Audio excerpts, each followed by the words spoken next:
मेरे प्यारे देशवासियों, आज हम सब 80वां स्वतंत्रता दिवस मना रहे हैं। आज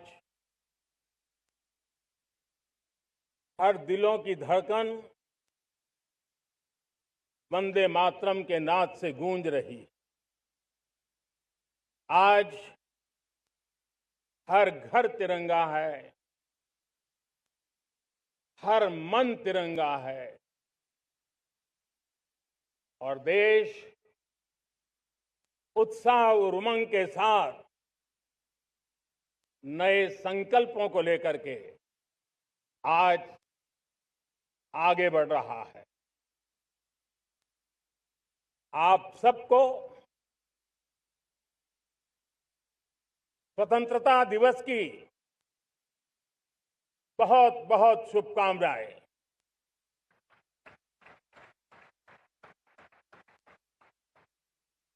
देश आज उन महान सपूतों का पुण्य स्मरण करती है जिन्होंने देश की आजादी के लिए त्याग बलिदान की पराकाष्ठा की। अपने तप, त्याग और बलिदान से आजादी के एकमात्र लक्ष्य को लेकर के अपनी पूरी जिंदगी खपा दी। पूज्य बापू समेत सभी स्वातंत्र्य सेनानियों को बलिदान की महान परंपरा जगाने वाले महान क्रांतिकारियों को आज मैं श्रद्धापूर्वक नमन करता हूं।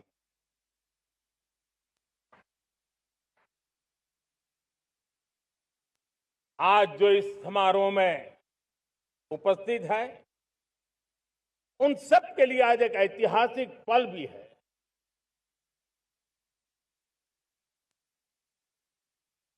आजादी के बाद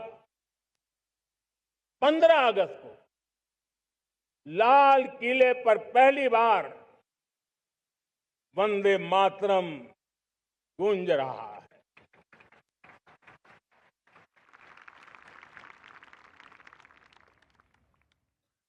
आज जब हम देश के लोग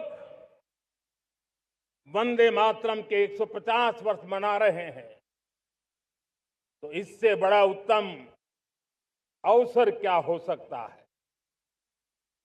मेरे प्यारे देशवासियों, पिछले दिनों देश के कुछ हिस्सों में बाढ़ का प्रकोप रहा, भूस्खलन का प्रकोप रहा, अनेक परिवार प्रभावित हुए। उनके दुख दर्द को हम भली भांति अनुभव करते हैं। पीड़ित परिवारों को मैं विश्वास दिलाता हूं कि हम और पूरा देश उनके साथ खड़े हैं। मेरे प्यारे देशवासियों, कोई भी राष्ट्र तब महान बनता है, तब अपनी सिद्धियों को प्राप्त करता है जब अपने सपनों, अपने संकल्पों और अपने सामर्थ्य के दम पर आगे बढ़ता है। मेरे देशवासियों, अब छोटे सपनों से चलने वाला नहीं। हमें बड़े सपने, क्योंकि बड़े सपने हमारी सोच को भी विस्तार देते हैं, हमारी सोच की क्षितिज को विस्तृत करते हैं। हमारे संकल्प दृढ़ होने चाहिए, जब संकल्प दृढ़ होता है तो कठिनाइयों से, आपदाओं के बीच से रास्ते निकालने का सामर्थ्य अपने आप उभर करके आता है।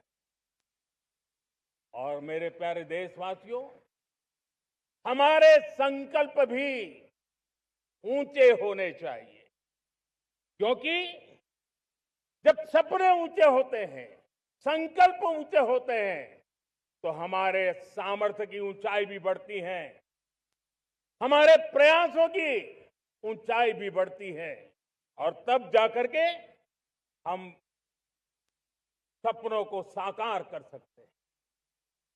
मेरे प्यारे देशवासियों, आज भारत ने भी एक बहुत बड़ा सपना देखा है,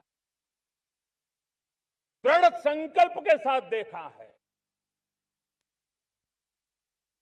नई ऊंचाइयों को छूने के लिए देखा है, और वो सपना है जब आजादी के 100 साल होंगे, 2047 में हम विकसित भारत बना के रहेंगे। 140 करोड़ देशवासियों के पुरुषार्थ से इस लक्ष्य को हमें हासिल करना है। और जब दुनिया की सबसे बड़ी आबादी वाला देश विकसित होने का संकल्प लेता है, तो ये दुनिया की नजरों में भी हमारे साहस का परिचायक बन जाता है। दुनिया हमारी तरफ देखने का नजरिया बदलने के लिए मजबूर हो जाती है।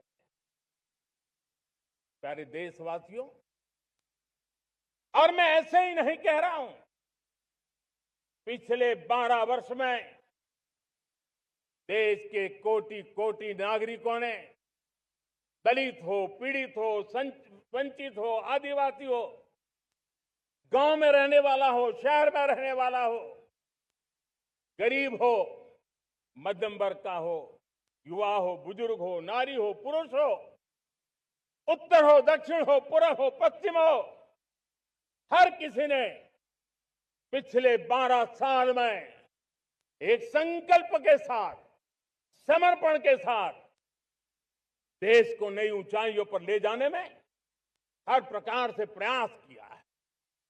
मैं उनके इस प्रयासों का आदरपूर्वक स्वीकार करता, और उसी का परिणाम है कि इतने कम समय में 25 करोड़ देशवासी गरीबी को परास्त करके गरीबी से बाहर निकले हैं। इन्हीं देशवासियों का प्रयास का परिणाम है कि हम कभी फ्रेजाइल 5 में गिरे जाते थे।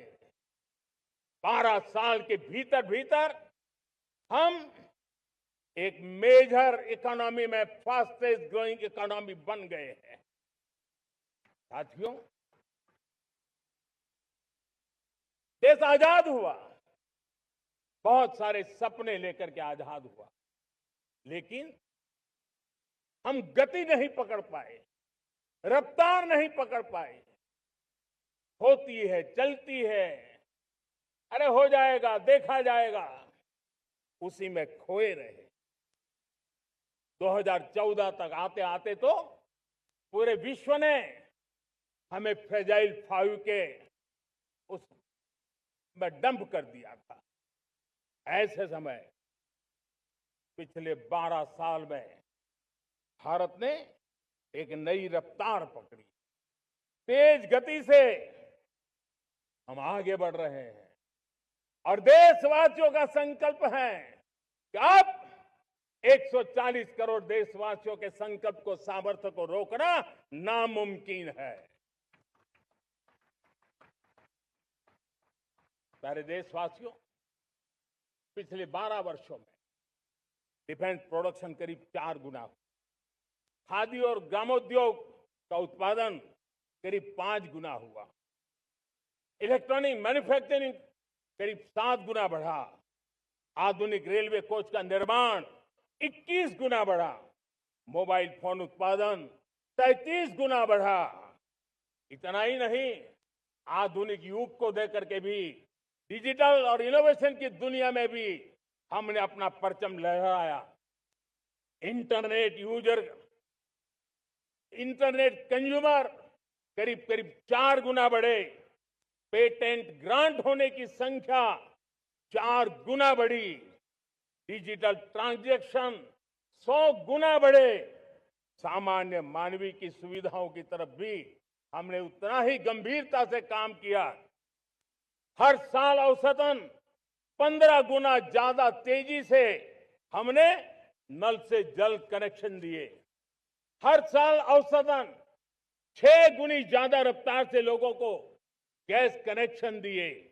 हर साल 4 गुनी रफ्तार से गरीबों के लिए टॉयलेट बनाने का काम किया। हर साल 3 गुना ज्यादा तेजी से गरीबों को घर देने का काम किया। देश ने गवर्नेंस में भी बहुत बदलाव लाया। हजारों की संख्या में कंप्लायंसेस खत्म किए। सैकड़ों की तादाद में पुराने कानून खत्म किए। पिछली शताब्दी के कानूनों से 21वीं शताब्दी की मार्च नहीं हो सकती। हमने आधुनिक इंफ्रास्ट्रक्चर के लिए मेट्रो का विस्तार किया।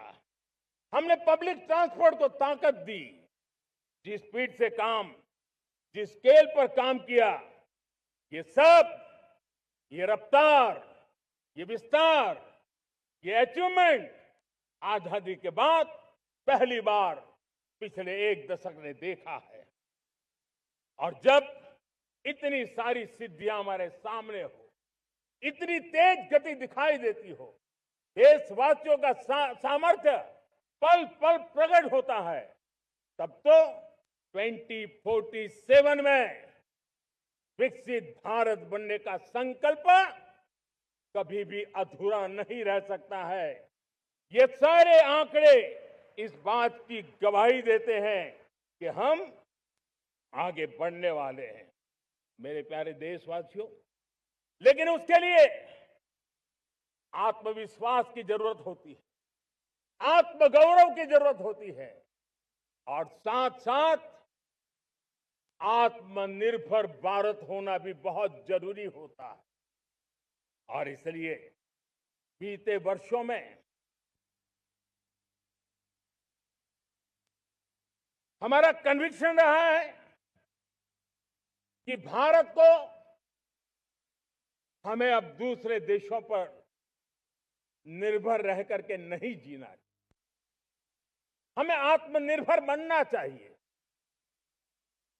दुनिया में बहुत कुछ मिलता है, सस्ता मिलता है, जल्दी मिल सकता है, लेकिन उससे हमारा सामर्थ्य तैयार नहीं होता, न हमारे सामर्थ्य की कसौटी होती है। और इसलिए हमें भी अपनी क्षमताओं को बढ़ाना है। अपने हितों की सुरक्षा हमें खुद को करनी है। और इसलिए आत्मनिर्भर भारत का संकल्प बहुत दृढ़ता के साथ हम लेकर के आगे बढ़ रहे हैं। मेक इन इंडिया, स्वदेशी, वोकल फॉर लोकल, इन सारे क्षेत्रों में आज हर भारतीय का मन जुड़ रहा है। मेरे प्यारे देशवासियों, मैं आपको एक उदाहरण देता हूं सेमीकंडक्टर का। देश आजाद होने के बाद विश्व में तो सेमीकंडक्टर की चर्चा हो चुकी थी, हमारे यहां भी बातें होती थी, लेकिन सेमीकंडक्टर का कोई बड़ा प्लान हम आगे नहीं बढ़ा पाए। और आज स्थिति क्या है? आज की डिजिटल दुनिया में, आज की टेक्नोलॉजी में चिप का महात्म्य हम समझते हैं। कोई भी इलेक्ट्रॉनिक गुड्स होगा, हमारे मेडिकल इक्विपमेंट होंगे, हमारे ट्रांसपोर्ट के रास्ते होंगे, हर किसी में चिप अनिवार्य है। और इस चिप के बिना दुनिया थम जाए ऐसी स्थिति पैदा हो। और इसलिए भारत ने आत्मनिर्भर होने की दिशा में अपना सेमीकंडक्टर प्लांट, बड़ा सेमीकंडक्टर प्लांट, 3 सेमीकंडक्टर प्लांट शुरू हो चुके हैं और मुझे बताया गया है कि वहां जो प्रोडक्शन हो रहा है वो एक्सपोर्ट होना शुरू हो चुका है। और मैं देशवासियों को कहना चाहता हूं, आने वाले 7-8 वर्ष में और 5, 7 या 8 सेमीकंडक्टर प्लांट बहुत ही जल्द शुरू होने वाले। ये आत्मनिर्भर भारत हमें विकसित भारत की दिशा में जाने का महामार्ग देती। मेरे प्यारे देशवासियों, वैसी ये चर्चा क्रिटिकल मिनरल की हो रही है। पूरी टेक्नोलॉजी क्रिटिकल मिनरल पर निर्भर है। भारत इसमें भी अपने आप को सुरक्षित करने में जुटा हुआ है। क्रिटिकल मिनरल का लक्ष्य साझा किया जाए। नेशनल क्रिटिकल मिनरल ये हमने लॉन्च किया। बजट में क्रिटिकल मिनरल कॉरिडोर की हमने घोषणा की है। कई देशों के साथ एग्रीमेंट हो रहे हैं। विश्व के कई देश अब इस क्रिटिकल मिनरल के विषय में भारत के पर भरोसा करने लगे हैं। मेरे प्यारे देशवासियों, जैसे सेमीकंडक्टर की बात हो, क्रिटिकल मिनरल की बात हो, वैसे ही जिस टेक्नोलॉजी की दिशा में हम जा रहे हैं, दुनिया जा रही है, उसमें एनर्जी का महत्व और बढ़ता चला जा रहा है। अब एनर्जी के बिना भी नई दुनिया को चलाना मुश्किल है और इसलिए हमें चिप हो, एआई हो, डेटा सेंटर हो, हमें बहुत बड़ी मात्रा में बिजली की जरूरत होगी। एनर्जी सिक्योरिटी ये हमारे समय की मांग है और इसलिए हमने पहले से ही उस दिशा में एक के बाद एक मजबूत कदम उठाए हैं। एनर्जी सिक्योरिटी का एक बड़ा माध्यम है परमाणु ऊर्जा, न्यूक्लियर एनर्जी। हमने पार्लियामेंट में शांति एक्ट पास कर करके एक नए लक्ष्य तरफ जाने का रास्ता तय कर लिया है। 2047 तक हम 100 गीगावाट न्यूक्लियर पावर का लक्ष्य लेकर के चल रहे हैं। इसी एक दशक में हम 5 नए न्यूक्लियर रिएक्टर शुरू करने का लक्ष्य लेकर के चल रहे हैं। इस वर्ष भारत ने फास्ट ब्रीडर न्यूक्लियर टेक्नोलॉजी में महारत हासिल करके एक अहम पड़ाव पार किया है और उसके कारण परमाणु ईंधन में आत्मनिर्भर बनने की दिशा में हमें एक बहुत बड़ा सफलता का कदम हमने रखा है। मेरे प्यारे देशवासियों, कई बार संसाधनों की कमी के कारण देश रुकता नहीं है, लेकिन रुकने का कारण सोच की सीमाएं होती हैं। जब सोच बंध जाती है, सीमाओं में सड़ने लग जाती है, तब हम अपने सामर्थ्य को भी पहचान नहीं पाते हैं। देश को आज कच्चे तेल पर निर्भर रहना पड़ रहा है और हमारी गलत सोच के कारण है। आप जान के हैरान हो जाएंगे, हमने समुद्री तट पे 99% हमारा समुद्री तट का पूरा हिस्सा ऐसी सोच के कारण नो गो एरिया घोषित करके रखा था। हमने ही समंदर के अंदर जाकर के एक्सप्लोरेशन न करने का निर्णय कर लिया था। ये सोच का दारिद्र्य था। हमने फैसला किया ये नहीं चल सकता। हमने उस 99% को, जो कभी नो गो एरिया हुआ करते थे, हमने उसको गो एहेड एरिया के रूप में खुला कर दिया है। और अब हम समुद्र के भीतर भी एक्सप्लोरेशन करने की और नए नए भंडार खोजने की दिशा में हम प्रवृत्त हैं, हम प्रयास कर रहे हैं। हमने पिछले वर्ष उसी दिशा में एक महत्वपूर्ण कदम रखते हुए समुद्र मंथन की घोषणा की थी और पिछले दिनों हमने 85,000 करोड़ रुपए इस काम के लिए आवंटित करके काम को गति देने का निर्णय कर लिया है।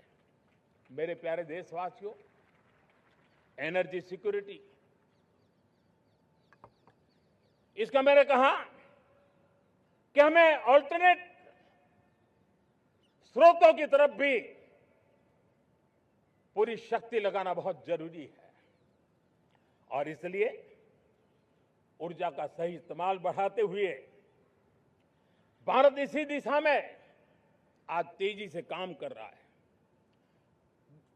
2014 से पहले, मतलब आज से 12 साल पहले, हमारे देश में सिर्फ 70 शहरों में पाइप से गैस की व्यवस्था थी, पाइप से गैस डिस्ट्रीब्यूशन होता था। 12 साल में इन 70 शहरों को हमने 700 शहरों तक पहुंचा दिया है। ये होती है रफ्तार, ये होता है विस्तार। 2014 के पहले मुश्किल से 20-22 लाख घरों में पाइप से गैस पहुंचता था। आज 1.25 करोड़ घरों में पाइप से गैस पहुंचाने का काम हो रहा है। 12 वर्ष पहले देश में सोलर एनर्जी की कैपेसिटी सिर्फ 2 गीगावाट थी। 2 गीगावाट, आज 160 गीगावाट हमने प्राप्त किया है लक्ष्य। मेरे प्यारे देशवासियों, मैं एक और जानकारी देता हूं। हमने इसका लाभ देश के मध्यम वर्ग को, सामान्य परिवार को मिले, इस तरफ भी उतना ही ध्यान केंद्रित किया।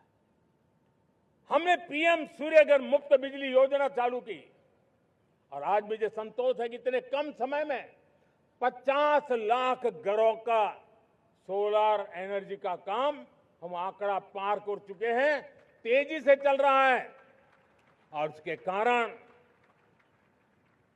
हजारों घरों का बिजली बिल 0 हो गया है।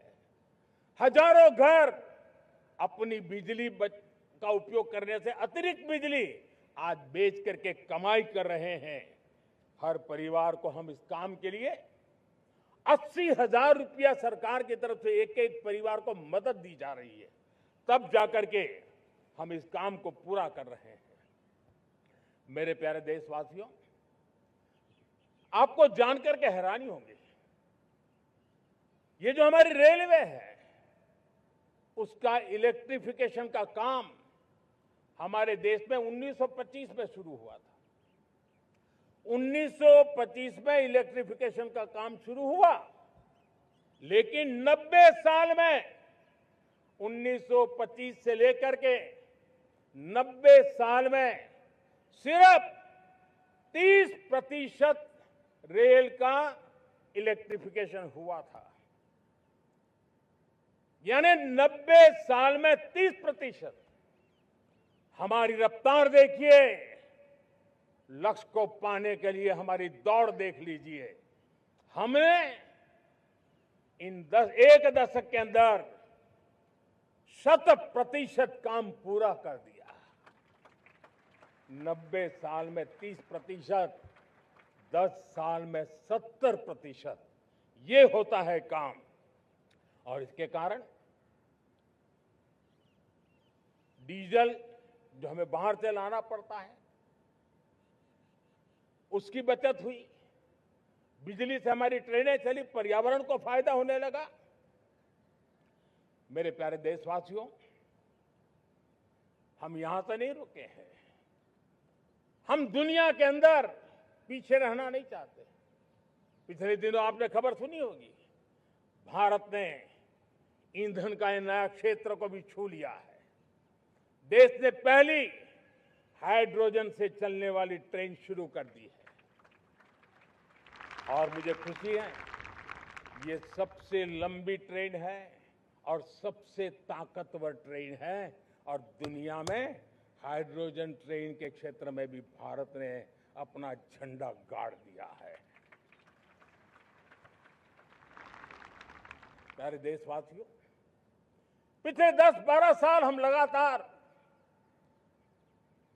2047 के लक्ष्य को पाने के लिए दौड़ रहे हैं, एक के बाद एक सोपान सिद्ध कर रहे हैं। हमने सोचा भी नहीं था कि हमें इसमें भी कुछ मुसीबतों का झेलना पड़ेगा। पिछले 10-12 वर्ष में कितने संकटों का सामना करना पड़ा।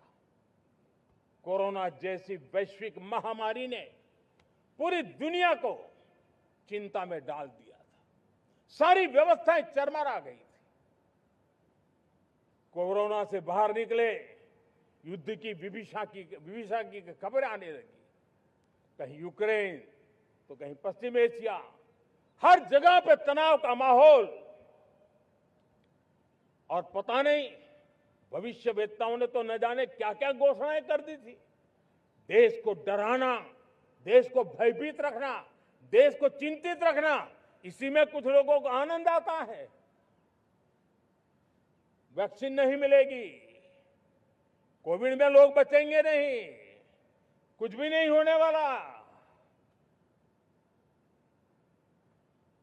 वेस्ट एशिया का क्राइसिस आया, पेट्रोल पंप पे पेट्रोल नहीं मिलेगा, गैस नहीं मिलेगा, डीजल नहीं मिलेगा, फर्टिलाइजर नहीं मिलेगा।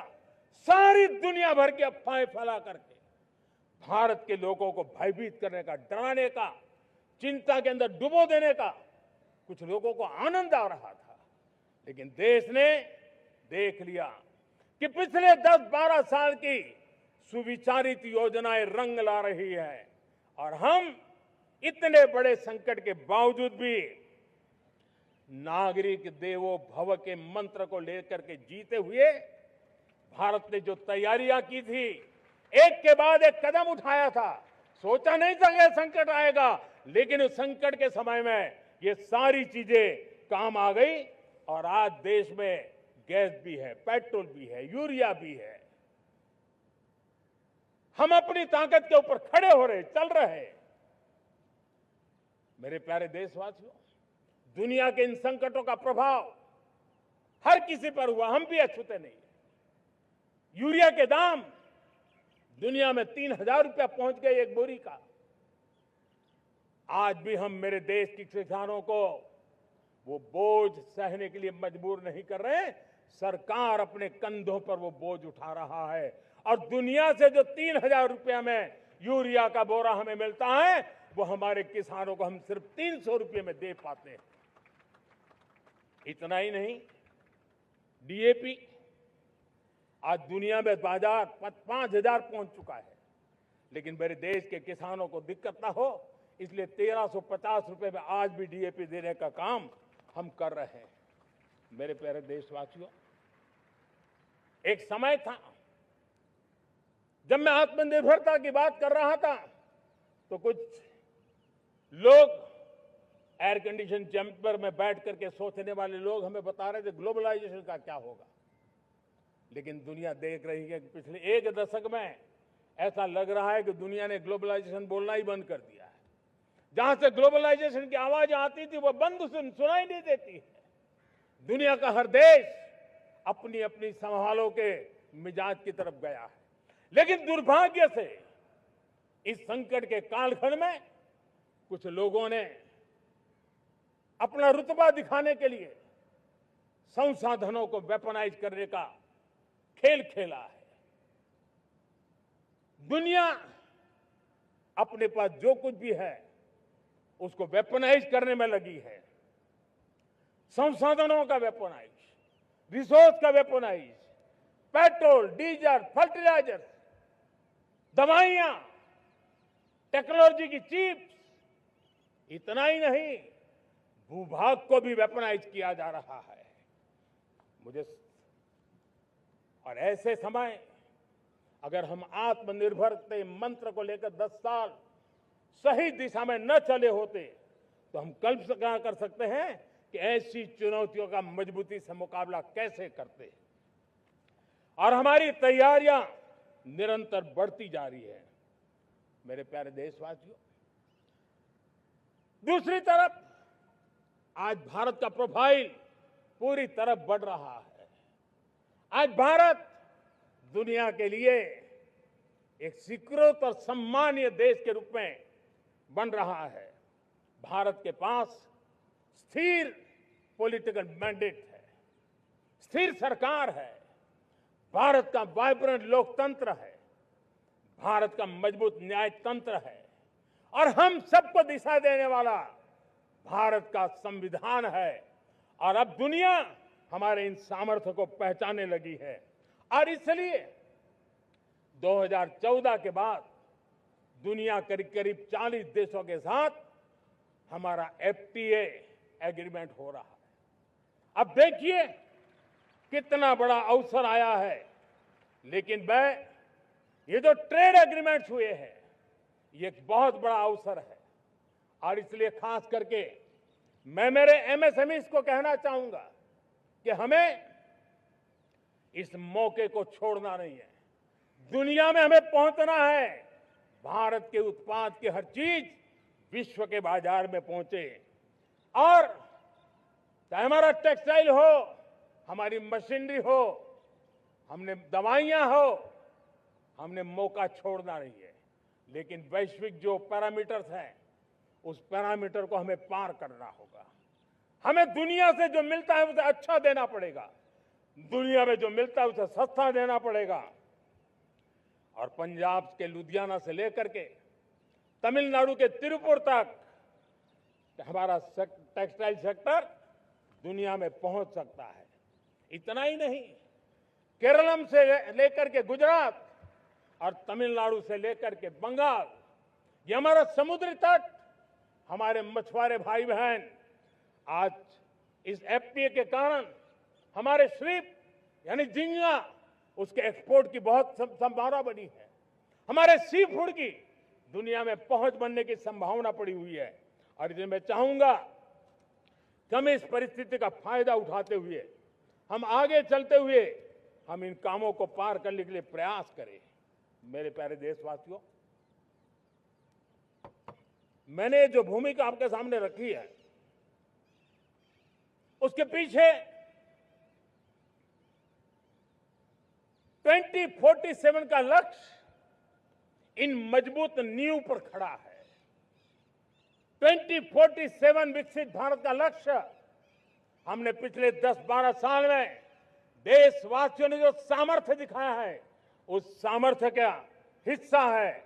और इसलिए मेरे प्यारे भाइयों बहनों, सदी का 1/4 हिस्सा बीत चुका है और अगला 1/4 हमारे लिए अत्यंत महत्वपूर्ण है। अब हम रुक नहीं सकते हैं, हमारी गति नहीं रुक सकती है, हमारी दिशा तय हो चुकी है, हमें प्राप्त करके रहना है। और इसके लिए हमें अपना वर्क कल्चर बदलना होगा। हमारे वर्क कल्चर को बदलते हुए हमें हमारी सोच को भी बदलना होगा, हमें हमारे काम की गति को भी बदलना होगा। जो काम पिछले 5-7 दशक में नहीं हुए हैं वो काम हमें आने वाले 5-7 साल में करने हैं। और मेरा भरोसा है मेरे देश की युवा शक्ति पर, मेरे देश के नौजवानों पर, मेरे देश की माताओं को बहनों पर, मेरे देश के किसानों पर, मेरे देश के मजदूरों पर कि हम इस सपने को साकार कर सकते हैं। और इसलिए हमें रिफॉर्म की गति को भी आगे बढ़ाना है। और जब मैं रिफॉर्म की बात कर रहा हूं, रिफॉर्म नहीं हमारे लिए कोई कंपल्सन है, नहीं रिफॉर्म ये हमारे के लिए कोई बजबड़ है। हमारे लिए रिफॉर्म ये कन्विक्शन है। आउट ऑफ कन्विक्शन हम रिफॉर्म एक्सप्रेस पर चल पड़े हैं और हम आने वाले दिनों में भी नेक्स्ट लेवल रिफॉर्म की ओर बढ़ने वाले हैं। और इसलिए सरकार, समाज, उद्योग, उत्पादक, किसान, हर किसी ने अपनी ट्रेडिशनल व्यवस्थाओं में रिफॉर्म करना पड़ेगा, सोच में रिफॉर्म करना होगा, अपने लक्ष्यों को रिफॉर्म करना होगा। और इसलिए मेरे प्यारे देशवासियों, हमें एक निश्चित दिशा में को लेकर के चलना होगा। मैं आज उस युग को भी याद करना चाहूंगा जब देश भारत का सामर्थ्य सप्त सिंधु के रूप में हम जानते थे, हम समझते थे, हम सुनते थे। अब विकसित भारत बनाने के लिए हमें नई धारा चाहिए। आज लाल किले की प्राचीर से मैं देश के सामने शक्ति की सप्त धारा का आवाहन करता हूं।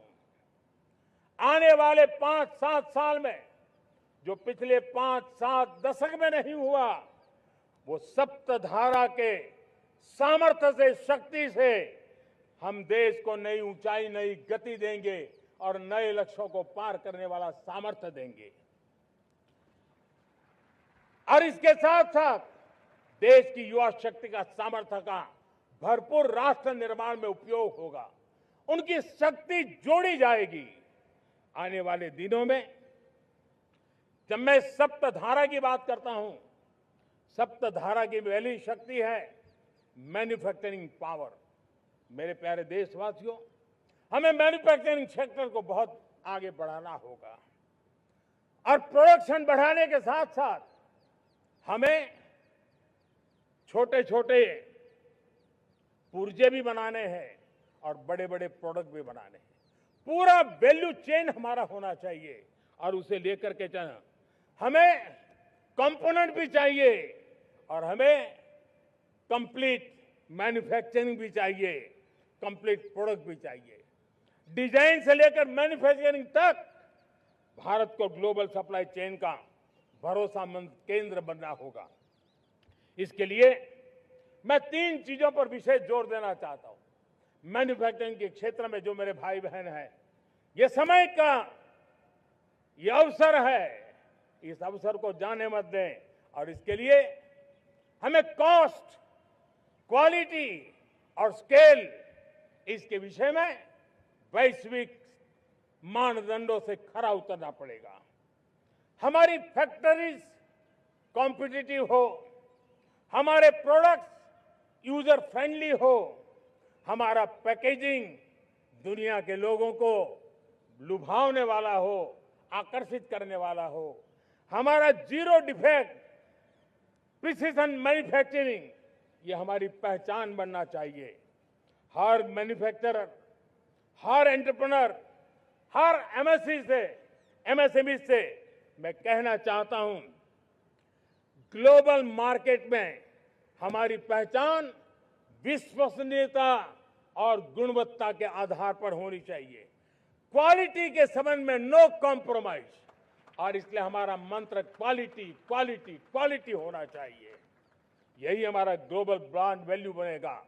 मेरे प्यारे देशवासियों, इस सप्तधारा की दूसरी शक्ति है कृषि और फूड प्रोडक्शन,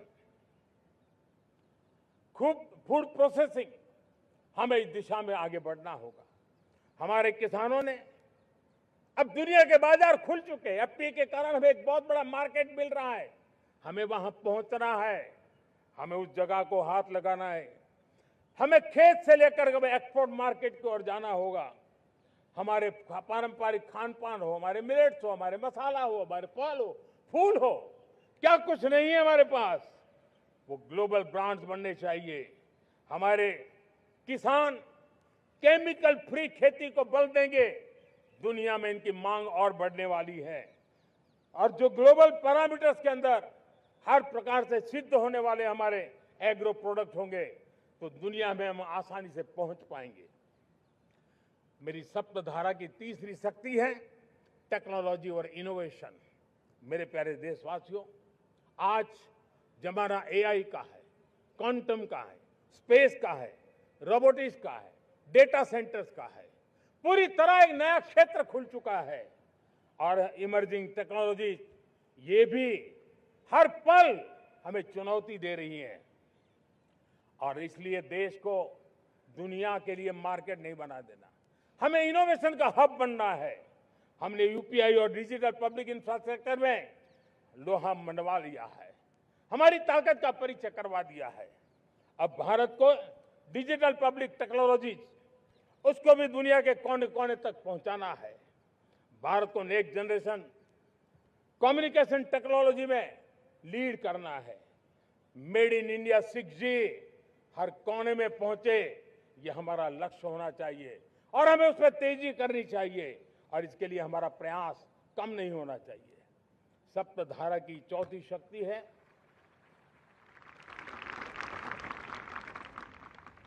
गति शक्ति। ये गति शक्ति देश के अंदर सीमलेस फास्ट कनेक्टिविटी पर हमें बल देना होगा। शहरों को हाई स्पीड रेल से हमें जोड़ना होगा।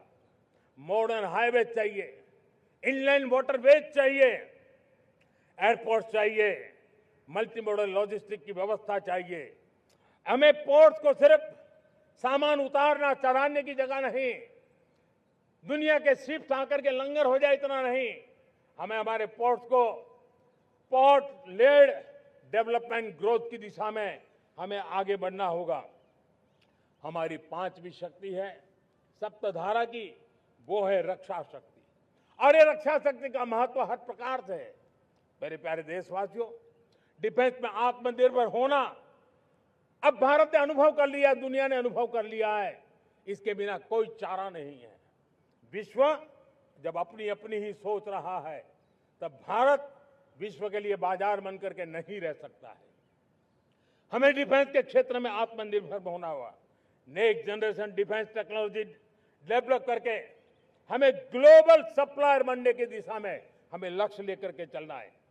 हमें ड्रोन, काउंटर ड्रोन सिस्टम को विकसित करना होगा और हाइपरसोनिक डिफेंस टेक्नोलॉजीज, उस पर हमें लीडरशिप लेनी होगी। साथियों, साइबर सुरक्षा भी आज हर घर के लिए एक समस्या बन रही है। वो भी एक रक्षा का क्षेत्र है जिसमें हमारे युवाओं की जो सामर्थ्य है, उस सामर्थ्य का उपयोग हम देश के और दुनिया के लिए कर सकते हैं। हमारी सप्तधारा की छठी शक्ति है ग्रीन इकोनॉमी, ब्लू इकोनॉमी, जो ग्रीन जॉब को भी जन्म देती है। हमें green hydrogen, renewable energy, energy storage, green mobility, green manufacturing in global scale हमें पा करके रहना है। हमें दुनिया जब ग्लोबल वार्मिंग की चर्चा करती रहती है, हम रास्ते खोजते रहते हैं, हम समस्याओं का समाधान दे रहे हैं और भारत एक ग्रीन मूवमेंट का बहुत बड़ा सामर्थ्य लेकर के चलिए। भारत के पास ब्लू इकोनॉमी के लिए भी बहुत बड़ा अवसर है। बहुत बड़ा लंबा हमारा कोस्ट लाइन है। ब्लू इकोनॉमी के लिए बहुत बड़े अवसर है। फिशरीज है, कोस्टल टूरिज्म है, ओशन टेक्नोलॉजी है। ऐसे कितने ही क्षेत्र हैं जिसमें हम आगे बढ़ सकते हैं। मेरे प्यारे देशवासियों, भारत सप्तधारा की जब बात करके लेकर चला है, तब हमारी सातवीं धारा है और दुनिया के लिए इसका अपना भी एक महत्व है और वो है भारत का सॉफ्ट पावर। भारत के सॉफ्ट पावर की ताकत है। आज योग ने पूरी दुनिया को भारत के साथ जोड़ के रखा हुआ है। योग दुनिया के लिए एक ऊर्जा बनता जा रहा है, भारत के लिए विश्वास का बड़ा कारण बनता जा रहा है। जिस भारत के पास आस्था के केंद्र हो, जिस भारत के पास आयुर्वेद हो, जिस प्रकार से भारत के पास होलिस्टिक हेल्थ केयर की व्यवस्था हो, हील इन इंडिया का मूवमेंट हो, हम दुनिया के अंदर हमारे सामर्थ्य को लेकर के जा सकते हैं। हैंडीक्राफ्ट हो, संस्कृति हो, हमारी फिल्में हो, हमारा क्रिएटिव वर्ल्ड हो, वीएफएक्स हो, हमारा एनिमेशन हो, हमारी गेमिंग हो, डिजिटल कंटेंट हो, क्रिएटिव वर्ल्ड के अंदर भारत अपना रुतबा दिखा सकता है। हमने उसको वैश्विक सामर्थ्य के रूप में विकसित करना होगा। आज भारत ने वेव समिट को एक बहुत बड़ी ताकत दी है। दुनिया धीरे धीरे भारत का ये जो world audio visual and entertainment summit है, उसकी राह देखता रहता है और वो भारत के सॉफ्ट पावर को, भारत के क्रिएटिव दुनिया को परिचित करेगा। मेरे प्यारे देशवासियों, भारत के पास विशाल वन्य संपदा है। हमारे पास 100 से ज्यादा नेशनल पार्क है, क्षमता बहुत है, लेकिन विदेशी टूरिस्टों को आकर्षित करने में हम कम पड़े हैं। हमें मौका है हमारे सॉफ्ट पावर के माध्यम से दुनिया के टूरिस्टों को भारत के लिए आकर्षित करने का। हमारा सामर्थ्य में दुनिया को दिखाना है। हम ये काम आरा से करें और हम जल्द से जल्द हम इन लोगों, आज दुनिया में स्पोर्ट्स की जो है वो भी एक बहुत बड़ा भारत के प्रति आकर्षण का केंद्र। दुनिया के स्पोर्ट्स इवेंट भारत में क्यों न हो। कॉन्स्टेंट इकोनॉमी बहुत बढ़ रही है, देश के नौजवानों का आकर्षण है। विश्व का हर कोई कलाकार चाहता है कभी न कभी भारत की धरती पर अपना कॉन्सर्ट करे। ये एक बहुत बड़ा अवसर है, हमें इसको मोबिलाइज करने के लिए व्यवस्थाएं खड़ी करनी होगी। साथियों, सप्तधारा की इन 7 शक्तियां, सप्त शक्तियां, उद्देश्य सिर्फ एक सेक्टर में प्रगति करने का नहीं है।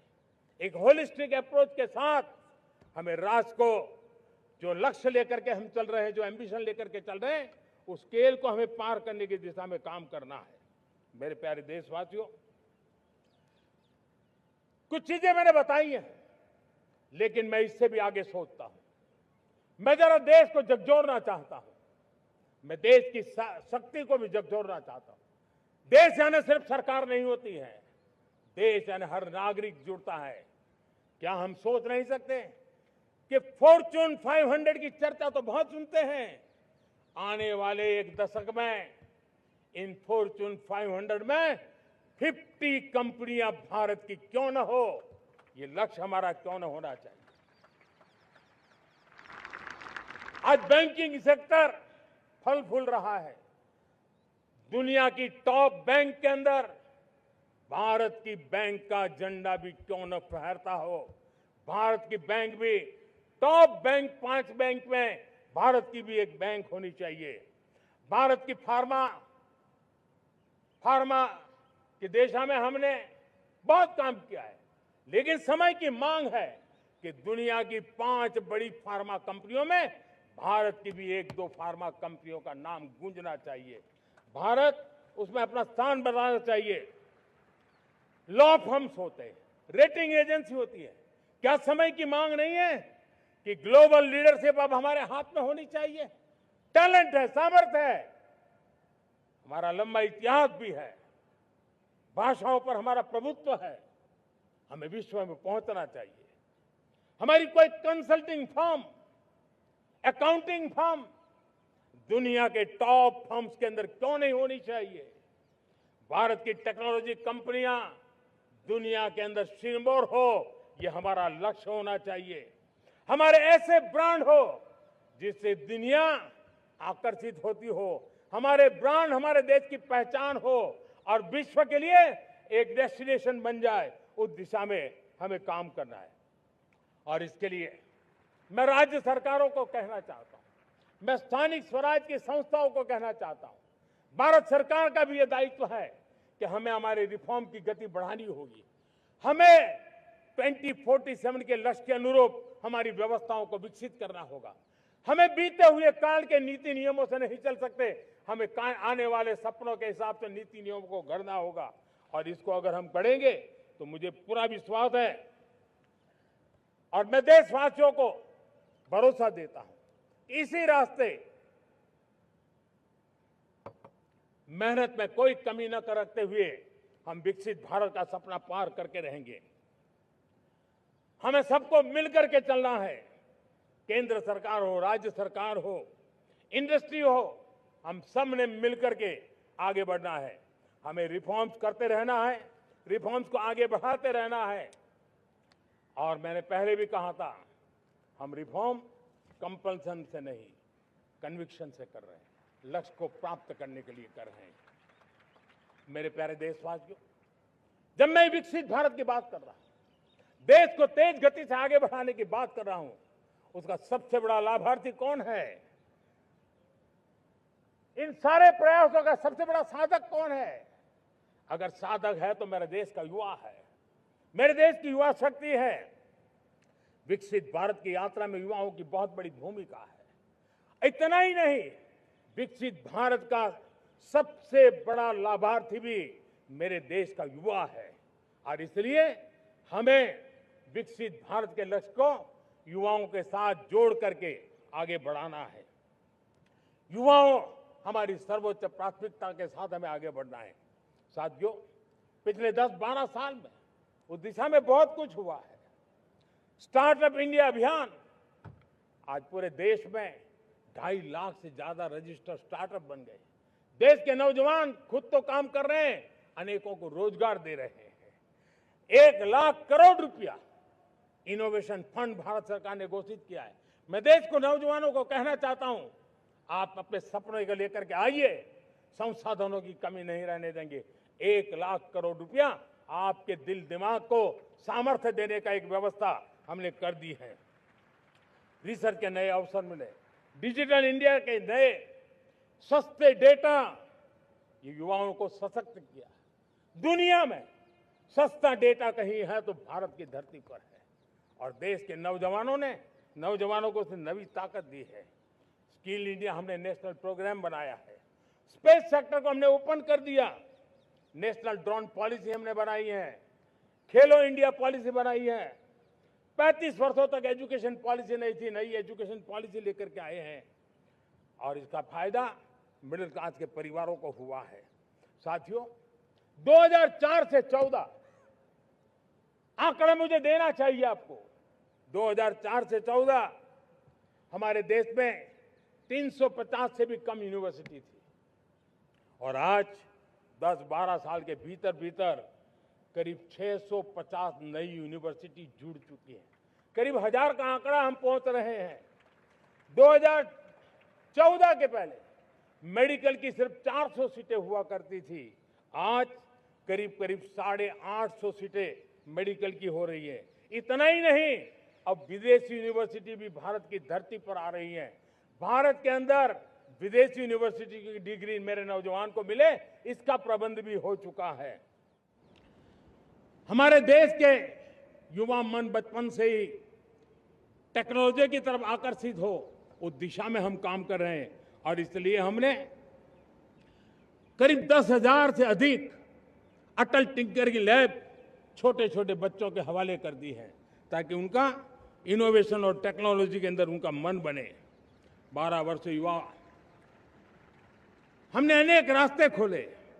हम स्टार्टअप ओपन कर दिया। आपने देखा होगा, भारत के प्राइवेट स्टार्टअप 28 साल की एवरेज उम्र के बच्चों ने, नौजवानों ने दुनिया में पहले ही ट्रायल में अपना सैटेलाइट लॉन्च कर दिया और रॉकेट लॉन्च कर दिया। उन्होंने बहुत बड़ा काम कर दिया साथियों। आज करीब 2.5 लाख से ज्यादा रजिस्टर्ड स्टार्टअप है। हमने पिछले दिनों एआई इंपैक्ट समिट किया था। एआई का विस्तार बहुत तेजी से बढ़ रहा है। लाल किले से मैं देश के नौजवानों के लिए घोषणा करना चाहता हूं। हमने तय किया है कि आने वाले 1 वर्ष में 1 करोड़ युवाओं को एआई स्किल के लिए ट्रेनिंग देने का हम काम करेंगे, ताकि हमारा देश का नौजवान एआई की दुनिया में भी नेतृत्व करने का सामर्थ्य। मेरे साथियों, बायो इकोनॉमी एक नया क्षेत्र है। एक समय था 2014 के पहले सिर्फ 60,000 करोड़ रुपए का बायो इकोनॉमी का काम होता था। मेरे देश के नौजवान, आपने क्या कमाल कर दिया है। देखिए, नीतियां जब सही होती है, लक्ष्य जब साफ होता है, तो मेरे देश के नौजवान कैसा करके बायो इकोनॉमी में देश की युवा शक्ति ने सामर्थ्य दिखाया। 2014 के पहले जो 60,000 करोड़ का कारोबार था, आज वो कारोबार बायो इकोनॉमी 20 लाख करोड़ पहुंच चुकी है। दोस्तों,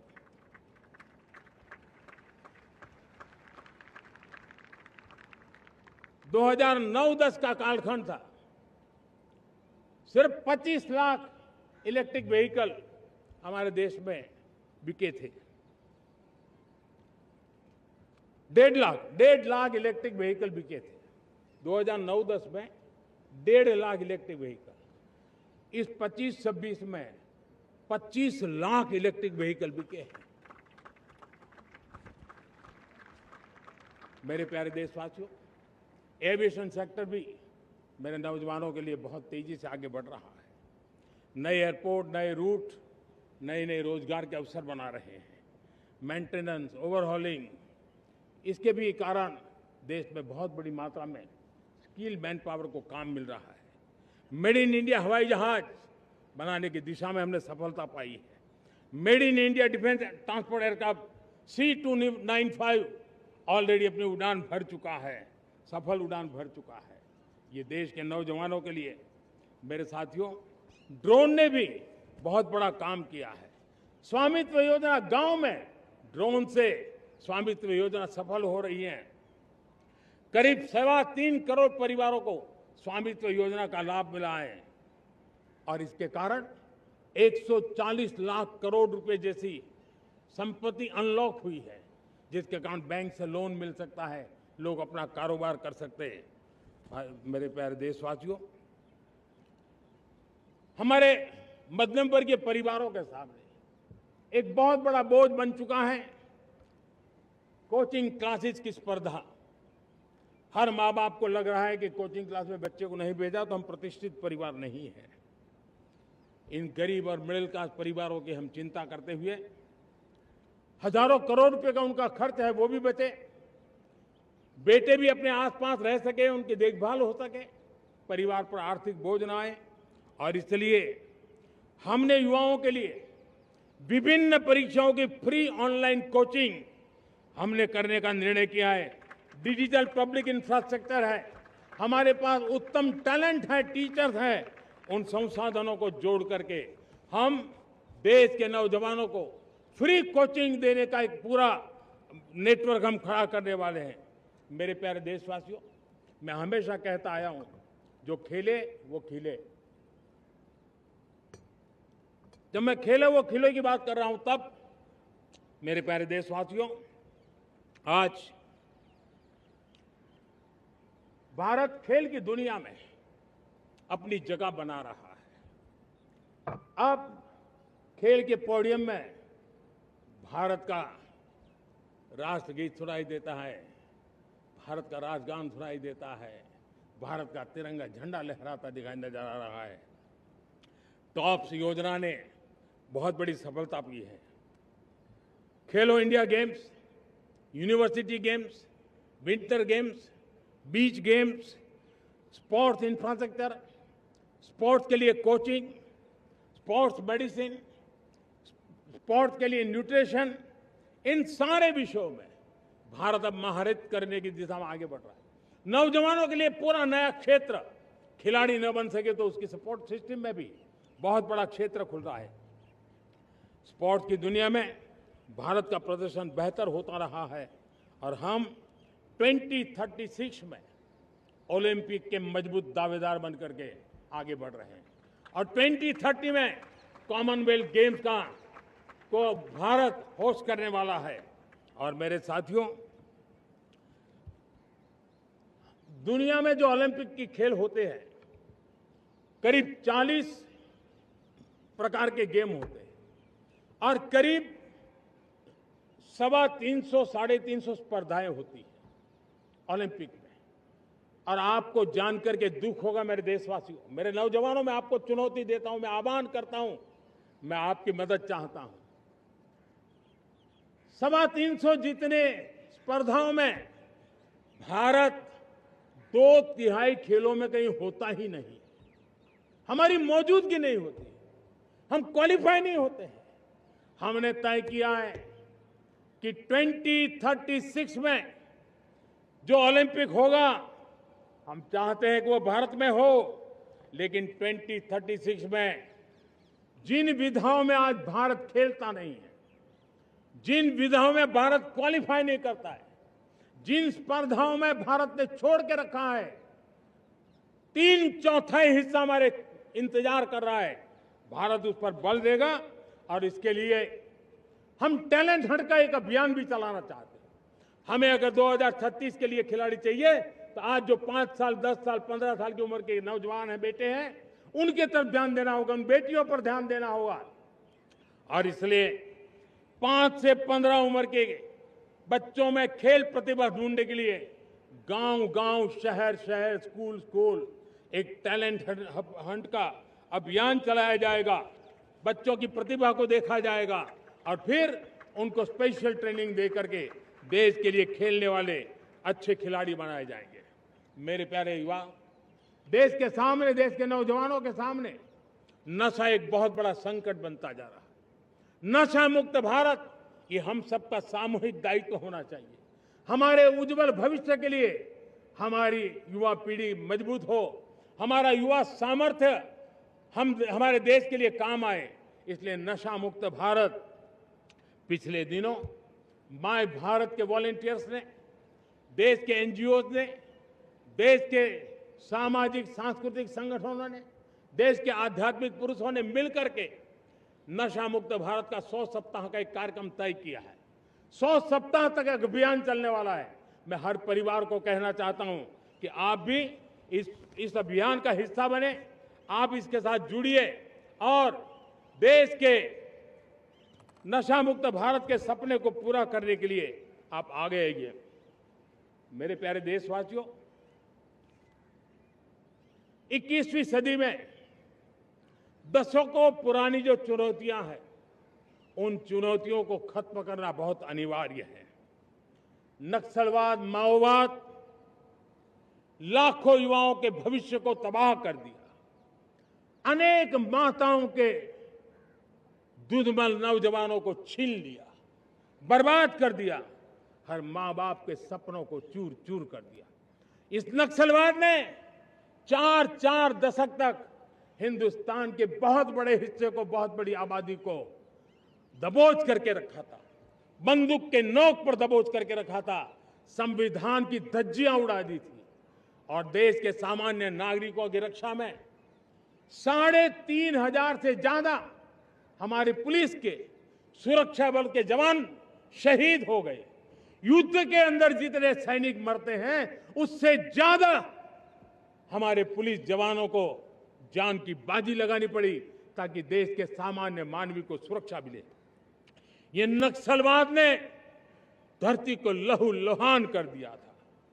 2014 में आपने जब हमें मौका दिया, उसी दिन हमने संकल्प लिया था कि हम देश को नक्सलवाद से मुक्त करेंगे। और आज मुझे खुशी है कि नक्सली माओवादी हिंसा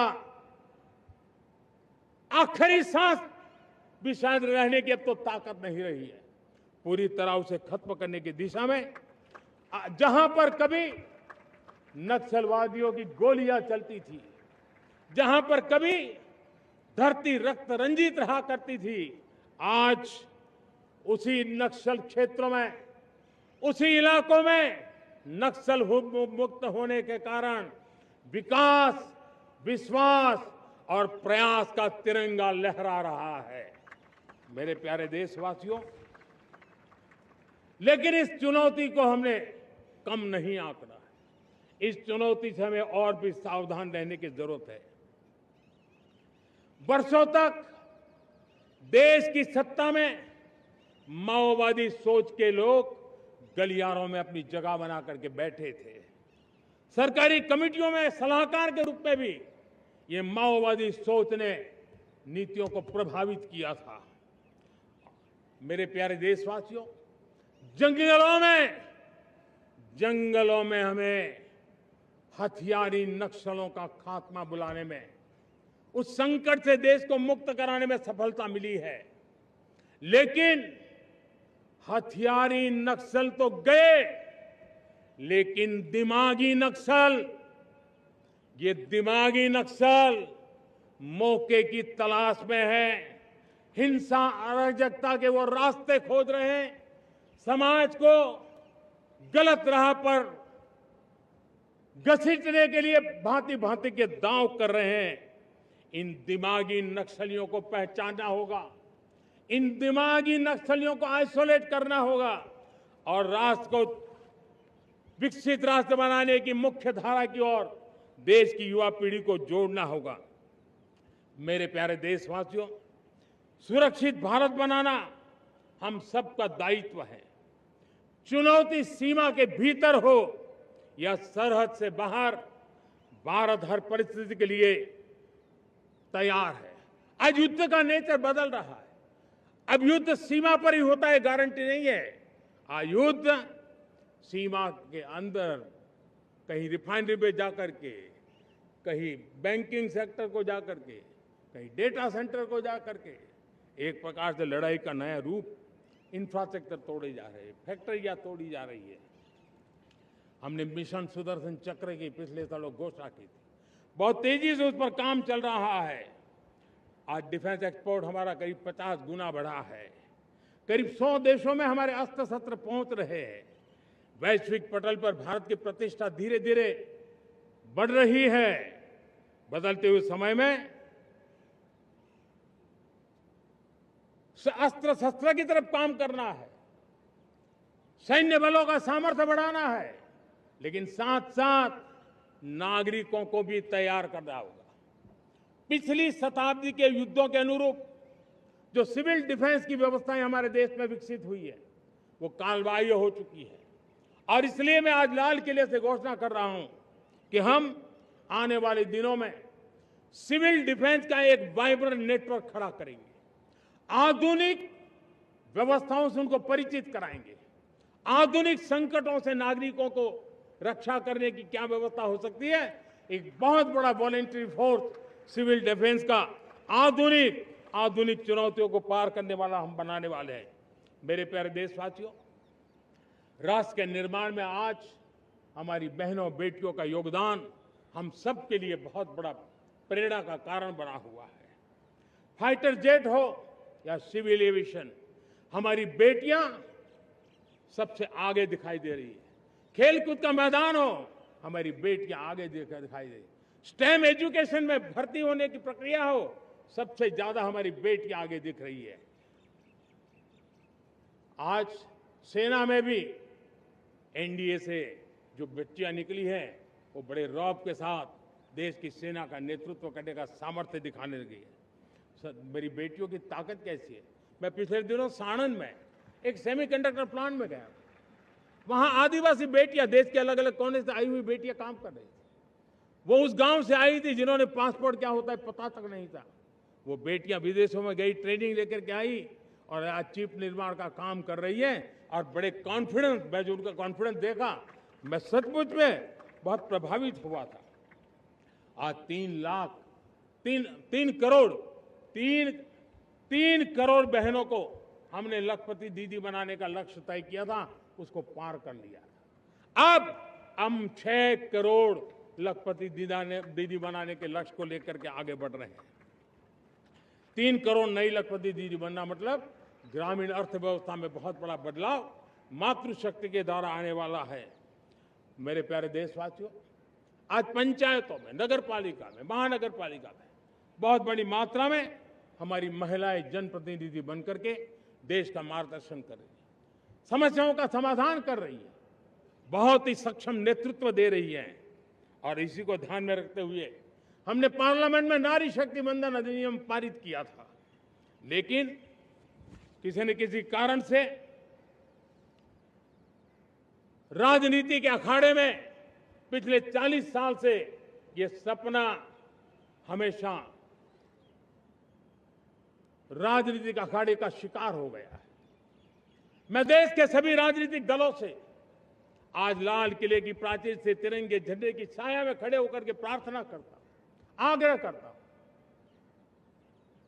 आइए उन महिलाओं के सामर्थ्य के पुजारी बनिए, उन महिलाओं के सम्मान में आगे आइए और जल्द से जल्द हमारी माताओं बहनों को 33% विधानसभा और लोकसभा में उनको प्रतिनिधित्व मिले। वे भारत की नीति घड़तर के अंदर अपना योगदान दे। समय की मांग है और मैं सभी राजनीतिक दलों से फिर से आग्रह करता हूं, आइए महिला आरक्षण लागू करके महिला सम्मान में आप भी जुड़िए, आप भी यश लीजिए, आप भी क्रेडिट लीजिए, लेकिन मेरी माताओं बहनों को हक दीजिए। मेरे प्यारे देशवासियों, विकसित भारत का संकल्प तभी पूरा होगा जब विकास अंतिम व्यक्ति तक पहुंचेगा। 2014 से पहले सिर्फ 25 करोड़ लोगों के पास सोशल सिक्योरिटी का कवर था, सिर्फ 25 करोड़ के पास। साथियों, पिछले 5-7 दशक में सिर्फ 25 करोड़, हमने एक दशक के भीतर भीतर 100 करोड़ देशवासियों को सोशल सिक्योरिटी का कवच दिया है। आयुष्मान भारत योजना से 70 साल की उम्र के बुजुर्गों से भी आज 5 लाख रुपए तक मुफ्त दवाई की व्यवस्था हो रही है। करोड़ों करोड़ों परिवारों को इसके कारण बहुत बड़ी सुविधा मिली है। और इस आयुष्मान कार्ड के कारण 2 लाख करोड़ रुपया जो दवाई और ऑपरेशन के पीछे खर्च होना था, वो मेरे परिवारों के बच्चे हैं। वो गरीब परिवार है, वो मध्यम वर्ग के परिवार है, उनको इतनी बड़ी। मेरे प्यारे देशवासियों, आज मुझे एक काम के लिए आपकी मदद चाहिए। मैं आप सबसे एक मदद मांग रहा हूं। सभी नौजवानों से मैं चाहता हूं कि आप इसका नेतृत्व करिए। आपका 1 या 2 घंटे देश को बहुत बड़ी शक्ति देने वाले हैं। आपको लगेगा 1-2 घंटे में मैं देश की क्या शक्ति, मैं बताता हूं। आप बहुत बड़ी शक्ति बनने वाले हैं और इसलिए हर घर में वातावरण बने। इन दिनों देश में जनगणना का काम हो रहा है, सेंसस का काम हो रहा है, गिनती चल रही है। और गिनती सिर्फ आंकड़ों से बात बनती नहीं है, उसकी बारीकियों से नीतियां बनती हैं, योजनाएं बनती हैं। देश आगे बढ़ने की अपनी रूपरेखा तैयार करता है और इसलिए सटीक जानकारियां होना बहुत जरूरी है। कभी कभी जो सरकार की तरफ से प्रतिनिधि आते हैं वो इतनी जल्दी में होते हैं, कभी स्पेलिंग एक लिख देते हैं, कभी अलग लिख देते हैं और इसके कारण अल्टीमेट परिणाम हमें सही मिलने में दिक्कतें आती हैं। अब जब टेक्नोलॉजी अवेलेबल है और इस बार निर्णय किया है, आप स्वयं भी जनगणना में अपनी जानकारियां अपने मोबाइल फोन से भर करके दे सकते हैं। बाद में कोई बाबू आएंगे, कोई प्रतिनिधि आएंगे, आपसे चर्चा करेंगे, लेकिन आप परिवार के सब बैठ करके अगर डिजिटली अपना रजिस्ट्री करवा दे, सारी बारीकियां, स्पेलिंग में भी गलती ना हो, कोई भी जानकारियों में गलती ना हो, आप जितनी परफेक्ट जानकारी देंगे देश को आगे बढ़ने में बहुत बड़ी मदद मिलेगी। और इसलिए मैं देश के नौजवानों को कहता हूं कि आप अपने परिवार के लोगों को बिठा करके पूरे फॉर्म को समझिए। पहले कागज पे फॉर्म को भर दीजिए, कोई गलती है तो करेक्ट कर लीजिए और फिर टेक्नोलॉजिकली उसको डिजिटली इसको अपलोड कर दीजिए। आप देखिए इतना बड़ा काम देश कर लेगा और देश का समय और शक्ति सही काम के लिए उपयोग आएगा। और इसलिए मेरे देश के नौजवानों को जनगणना के इस काम में सक्रियता से जुड़ने के लिए मैं आग्रह करता हूं। मेरे प्यारे देशवासियों, मैंने लाल किले से पंच प्राण की बात कही थी। इस पंच प्राण ने देश को अपने आत्मगौरव की ओर लेकर के आगे बढ़ने का, लक्ष्यों को पार करने के सामर्थ्य के साथ आगे बढ़ने का एक बहुत बड़ा संबल दिया है। हमें गुलामी की मानसिकता हर पल मिटाते ही रहना है। जिस भारत का सपना नेताजी सुभाष चंद्र बोस ने देखा था, बाबा साहब आंबेडकर ने देखा था, पंडित नेहरू ने देखा था, सरदार पटेल, भगत सिंह, सुखदेव राजगुरु ने देखा था, डॉक्टर श्यामा प्रसाद मुखर्जी ने देखा था, भगवान बिरसा मुंडा ने देखा था, ज्योतिबा फुले ने देखा था, उन सब से प्रेरणा लेकर के हम आगे बढ़े।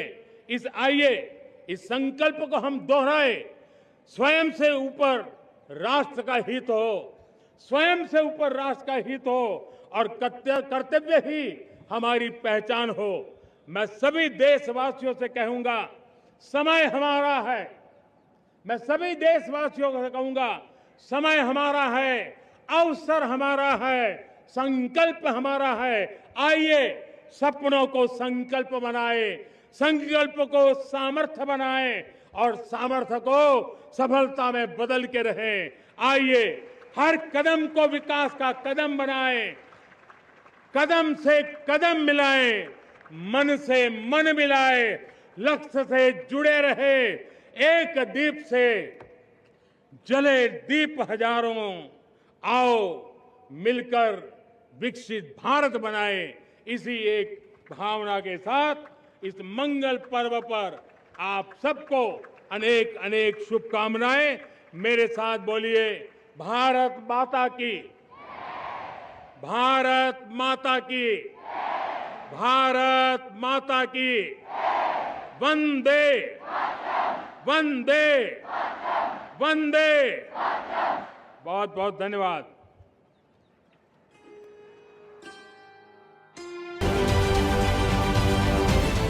महाराष्ट्रातील सर्व बातम्यांचे विश्वासार्ह व्यासपीठ, सकाळच्या सर्व सोशल मीडिया प्लॅटफॉर्मला लाईक, फॉलो आणि सबस्क्राईब करा. तसंच सर्व नोटिफिकेशनसाठी बेल आयकॉन प्रेस करायला विसरू नका.